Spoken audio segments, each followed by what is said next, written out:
welcome to this episode of ThePrint Softcover. It's an online portal where we release nonfiction books. And the book that we are discussing today is called My Father's Brain, Life in the Shadow of Alzheimer's by Sandeep Jauhar. Welcome, sir. Thank you.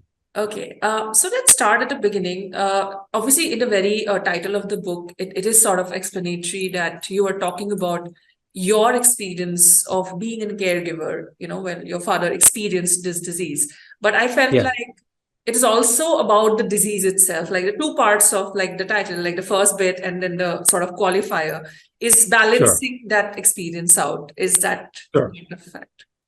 Yeah, that's right. I mean, the book is a memoir, so Right. it's a chronicle of my family's journey through my Mm, father's disease, as well as my father's, experience as best as I could, understand it. mm, But it's also a book about the brain and right. memory and the science and history of dementia. And Mm, the reason I did that is, well, I'm a doctor. mm, But also as a caregiver, for me, it was really important to understand what his disease was about, uh, to help me in those moments when I became uh, angry or thought this is unfair, or I mm, frankly became impatient or frustrated with my father himself right. because of his impairment. It was important for me to understand, how does Alzheimer's develop? Where does it affect the brain? What are the functions Mm, that become impaired, to help me be a caregiver? So it's those two things, the science of the dementia and the personal sort of history of the caregiving, are not mutually exclusive. I think they inform each other. mm. Right. And also because the book also seems like a documentation of sorts because you start from way early in the Yes. history of medical science itself, from Yes. philosophers actually, and then you sort of move on to what the recent developments in these sectors have been, including when, especially you're talking about how there is, a way of dealing with this disease where you're validating even things that do not exist in a way. And then you have this line where you're talking about you felt like it was morally not right because Yes. you felt like if you tried that technique with your father, you're Yes. validating things and it would just aggravate the situation, right? Yes. Yes. That's right. Just using this, I wanted to ask you to sort of tell for the audience when you're giving care in a disease like this, which basically affects memories, right? Yeah. What is the struggle in choosing the best course of treatment? Because I think for a lot of people, that becomes the problem, right? Because you're given so Absolutely. many Yeah. options and Yeah. you are a doctor. So I don't know if it was helpful or not helpful in your case, if it was a better situation for you to be able to choose. But when it happens to somebody who probably has no idea and is just handed out a diagnosis, um, Yes. it would be a bit of a struggle to figure out, okay, what will, which course do we go for? Right. Well, I mean, that's in part why I wrote the book, Right, right, because I explored all these different kind of caregiving strategies. right. So you're right. The book starts off with, well, it provides a historical framework Right. for dementia, the science of it, and also the history of caregiving. So specifically with regard to your question about caregiving strategies, Hmm. I employed early on what's called reality orientation. That's a strategy where you say, look, um, you say to your loved one, um, it's Tuesday, Hmm. not Monday, it's Tuesday. Um, you tell them what you believe to be factual. For example, my father would get very upset that his caregiver was being Hmm. paid. He Right. said he should work for free. So I would tell him, no, Dad, when someone works for you, they Hmm. have to be paid. You know that. But that would cause him a lot of frustration, Hmm. because he didn't want to spend his money on caregiving because he didn't think he was impaired. Hmm. Um, so that's called reality orientation. That runs into problems when the reality is very painful for the person who has dementia. So, for example, my father would say, would ask me, "Where's your mother? Hmm. Where's my wife?" And I would tell him, mom died. Mm. She died 3 years ago, when he would ask me. And nothing we say is going to bring her back. That would cause him incredible anguish. A few days later, he would ask again, where's your mom? Mm. And I would tell him again, mom died. And that would cause him to re-experience the anguish. That becomes very problematic as a loving person who's caring for someone you love.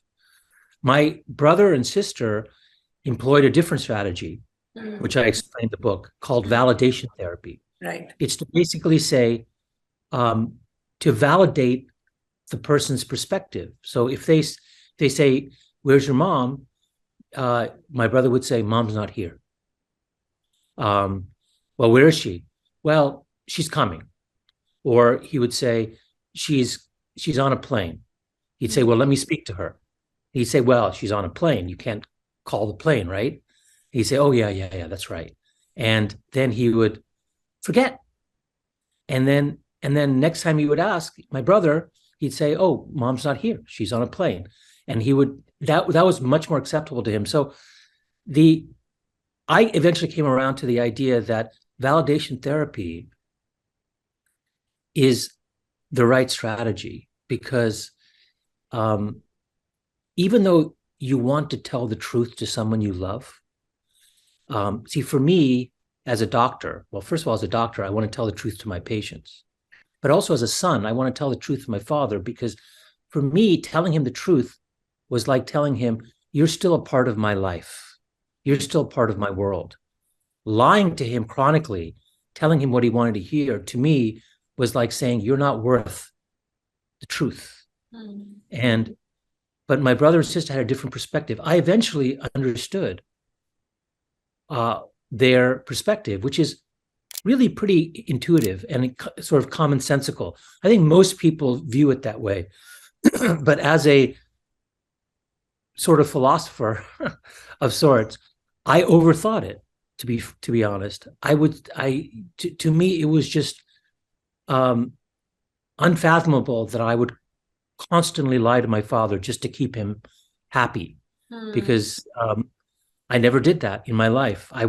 He and I always got into discussions, sometimes arguments, as loved ones, as sons and fathers do. And, it was important for me to continue that relationship with him. It took me a while to understand that the relationship had irrevocably changed. Right.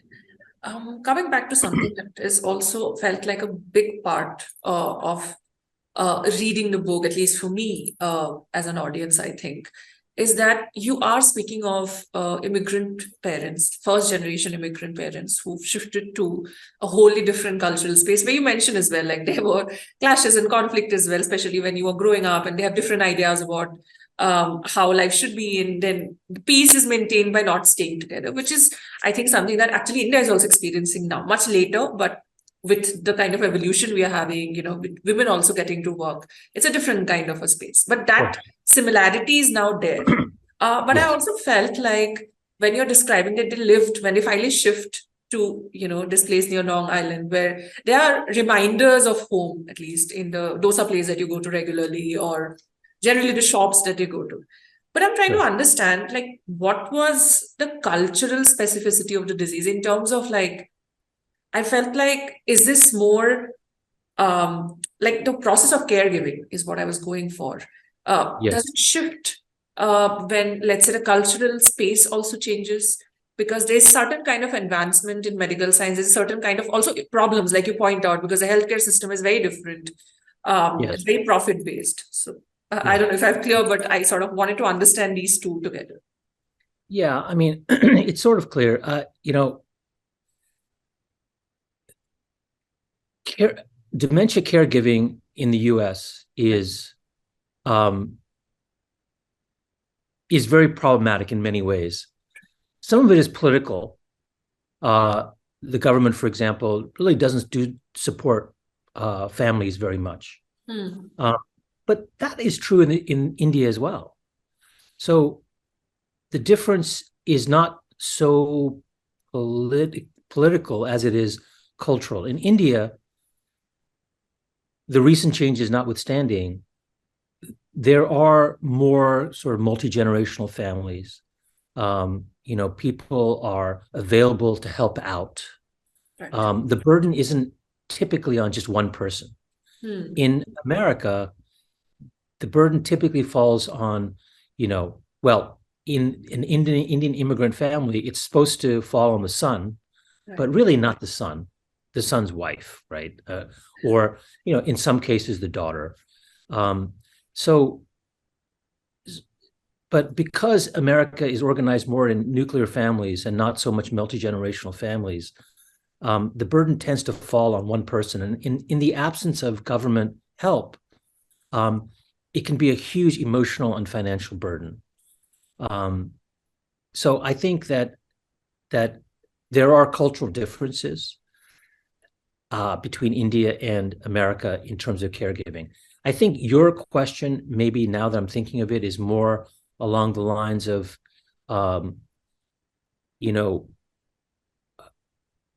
as my parents' diseases progressed, my mother also had Parkinson's disease, my father had Alzheimer's, was returning them to an environment that was sort of more Indian and less westernized helpful? Is that the question? Because you talk about how memory functions in a certain way. You do actually ask questions when there's a moment when you ask about what do you think of India, and initially that's the right, show, and then right. So I think that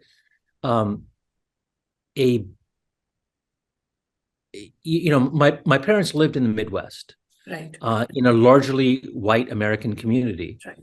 They had Indian friends, but they were never totally comfortable. I mean, they liked their home, but our hope was that bring them to an environment where there were like dosa shops and sari shops and boutiques, Indian boutiques, and then also their family, their sons were around. That would be helpful. In theory, it would have been, but I think that my father's disease had progressed so much at that point that I don't think he was really able to appreciate all that, the sort of the cultural amenities that Long Island and New York sort of presented. But the larger question is that does culture play a role in sort of reigniting memories of people whose memories are declining? Absolutely. I mean, my father couldn't remember what he had for lunch, but he remembered the partition of India. Right. He still was able to tell me stories about being on a train and escaping, Pakistan and people coming after them, and highly traumatic memories that were seared into his consciousness. Those memories didn't go away, and as I explain in the book, long-term memories like that are housed in a part of the brain that doesn't really get affected by Alzheimer's till the very late stages. So people typically will remember their childhoods, their young adulthoods, getting married, their first job, but they won't remember what happened yesterday or what happened even a few minutes ago. And so you can use those memories that are intact to reinforce a sense of selfhood. And there are dementia facilities, institutions like the one I visited in the Netherlands that uses this kind of reminiscence therapy, reminiscence of the culture you grew up in at a young age, to foster a sense of personhood and selfhood, and a sense of comfort. So, yeah, I mean, I think that's the cultural part is hugely important in my story, but I think it's important generally in dementia care. Okay. So coming to this bit about caregiving, since we just spoke about culture, like within Indian culture, and you also mentioned it, it is expected of children that they will look after their parents after, like that is the investment that parents make that, my Right. kid, my daughter's son is going to take care of me. But I think even as That's the social safety net. yeah, That's the social safety net in India. but even as like caregivers, like even as the children, I'm not just talking about the parents assuming that this is what will happen. But Yes. let's say in India, even at the moment, as caregivers, I don't think we look like when we think of diseases, even now, like that could ail our parents. I don't think Alzheimer's or dementia are the things we think of. The Right. list is usually like, we would relate to something hard, or probably now with the rise, unfortunately, of cancer or things like that. There's somebody being bedridden is probably what we usually immediately think of, as opposed to Yeah. a disease that will disrupt the memories of the Yes. relationship and all, right? Right. So, first, I think the book was really like for me as well when I was reading it. I think it was really eye opening in that sense that okay, this is not something we think of, and I don't mean it in Yeah. a doomsday prediction kind of a way, but an actual Right. informed kind of a way that yes, this is while we're sitting and researching other things, maybe at some point, oh, these are possibilities. This is Yes. also a good possibility to keep in mind because I felt like as caregivers, also, we are so unprepared. Like, Sure. a part Sure. of us is prepared. Okay, our parents Yeah. are aging. There Yeah. are going to be like these ailments, but it's usually that, right? That we're worried, oh, they're in a washroom, they might slip. They are like the Sure. physical bit of it usually is the first thing.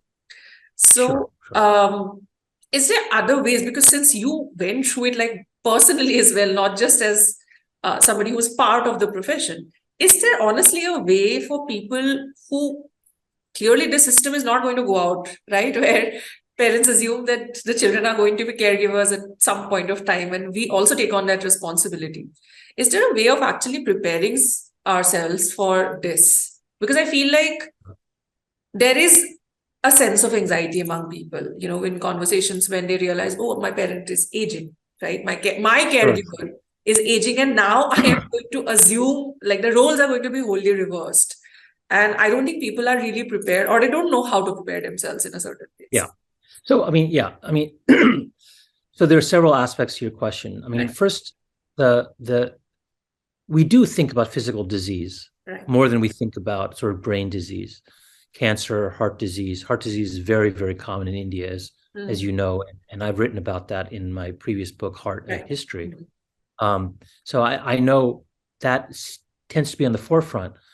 But and we think of physical disease like cancer as causing tremendous debility. You mentioned being bedridden, but Alzheimer's causes the bedbound state, Right. probably more often than cancer does, because it does rob you of cognitive as well as motor function. The brain really does control everything. So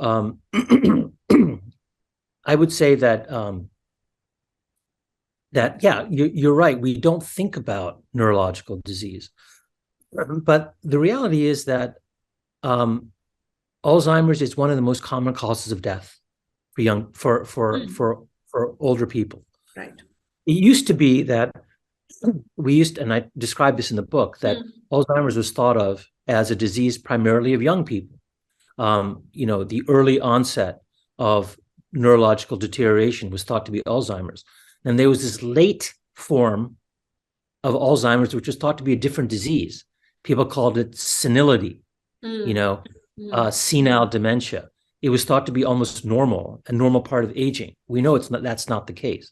And we know that old, sort of late form Alzheimer's and early form Alzheimer's is the same. And once we appreciated that, it became clear that Alzheimer's is really one of the most common causes of death among people throughout the world. In fact, some predictions are that Alzheimer's will surpass cancer as the most common form of death for older people, because as our population ages, there's more sort of chance to develop Alzheimer's. It used to be that people died much younger, and so they didn't have time for the brain deterioration to develop. So I would say that we absolutely have to be prepared, because because Alzheimer's is incredibly common. Millions and millions of Indians have it.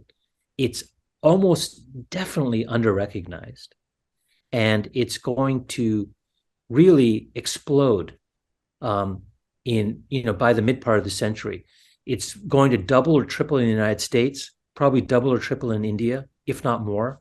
I think India, the problem is really underrecognized. I think a lot more people have it than we realize.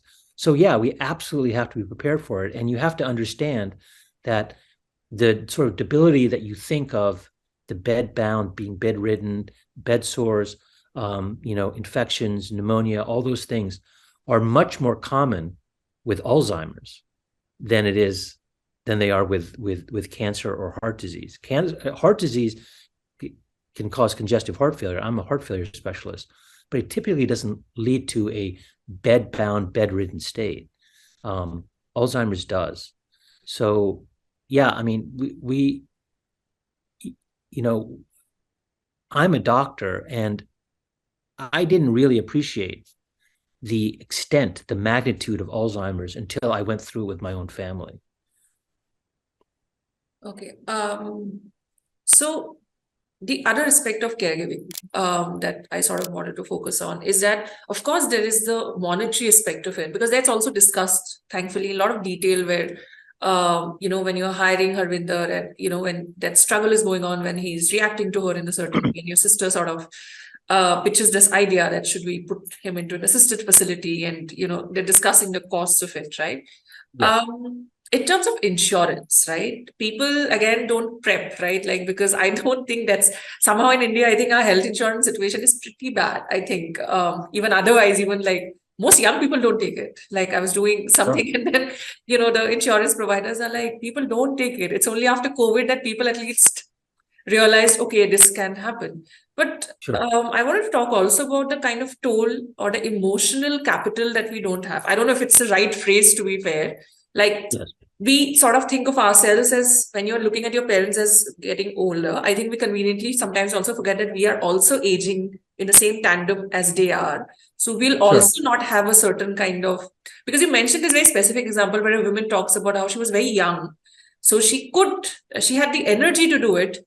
But Yes. then later, when she's in her 60s, she doesn't have anybody, right? Absolutely. I mean, Yeah. yeah. So I So just want to talk about that. yeah. I mean, some people call it the middle place, or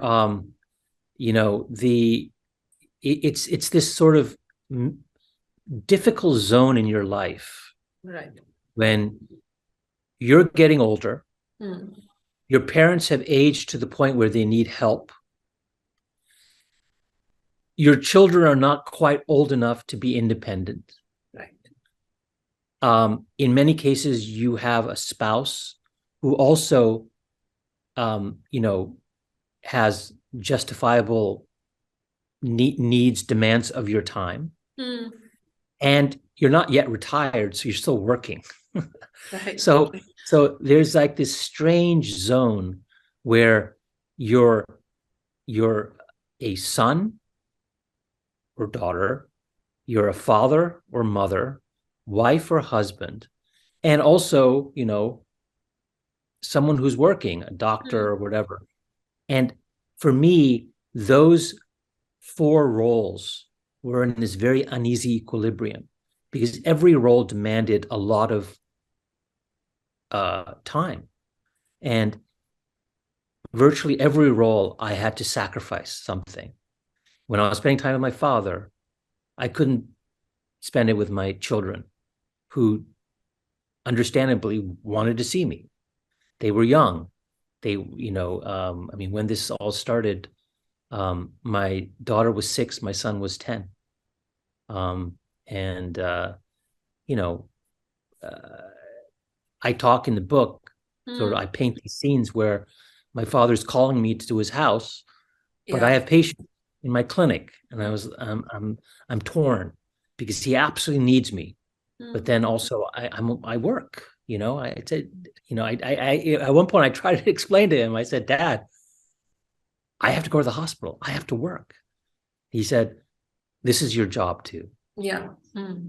you know And of course, he was always incredibly supportive of my work and my life, whatever. I mean, some of that, his response was clouded by dementia. And, as you get older, you become a little more focused on yourself and your needs. So I understand that.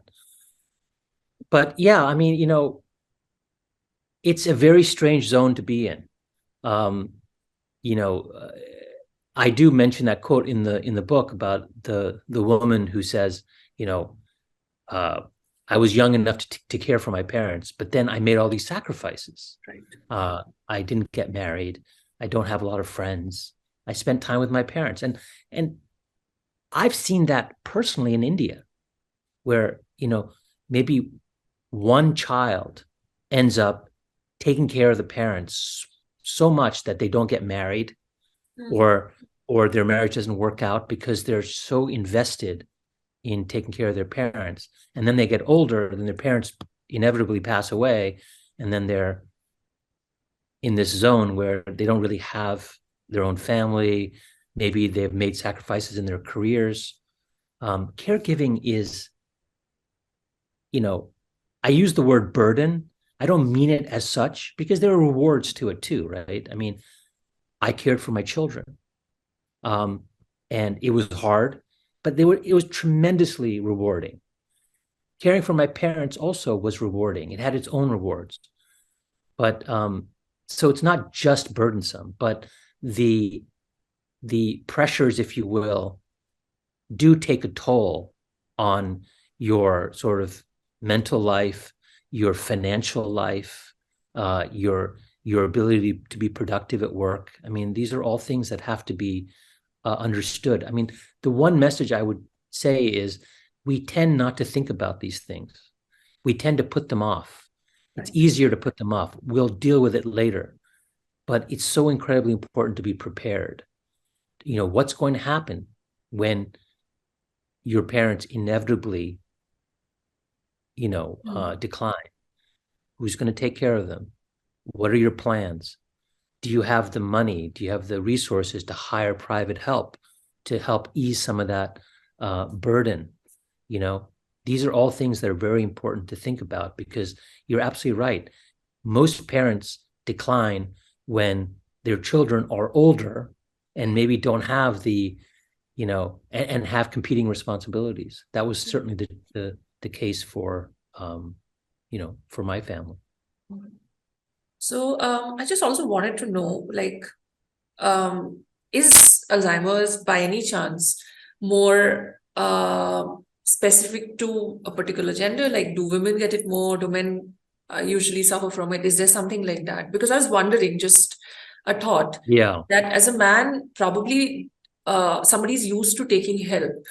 Sorry, somebody's not Yeah. used to asking for help. And then as women, Right. it's a different kind of not asking for help, because you're supposed to take care of everybody, right? So I was wondering Sure. just about that, Yeah, actually. no, that's a great question. I mean,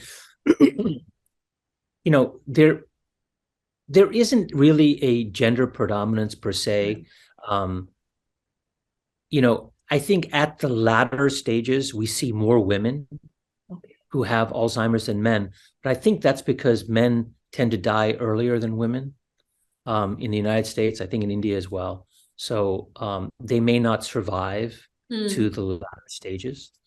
But yeah, this sort of cultural or social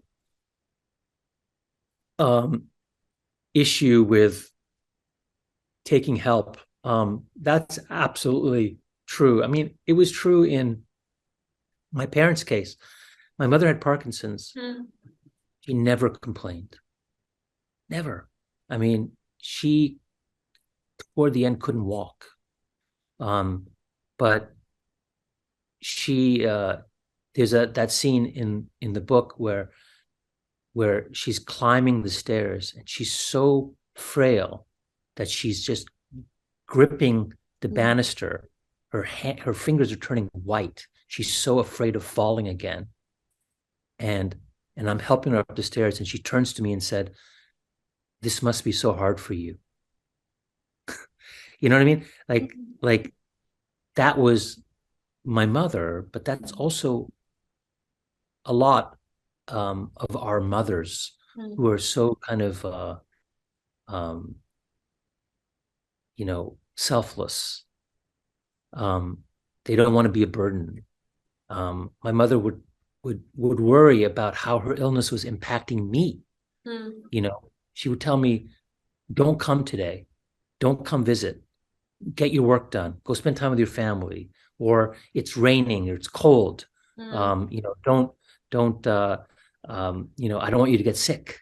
It was that kind of selfless thing where my father also didn't want to help, accept help, but it was different. He sort of thought more that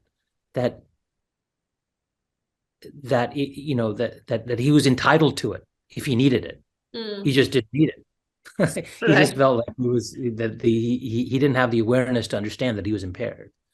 So yeah, there is a sort of gender dynamic that I think comes into play when it comes to caregiving. Absolutely. Okay.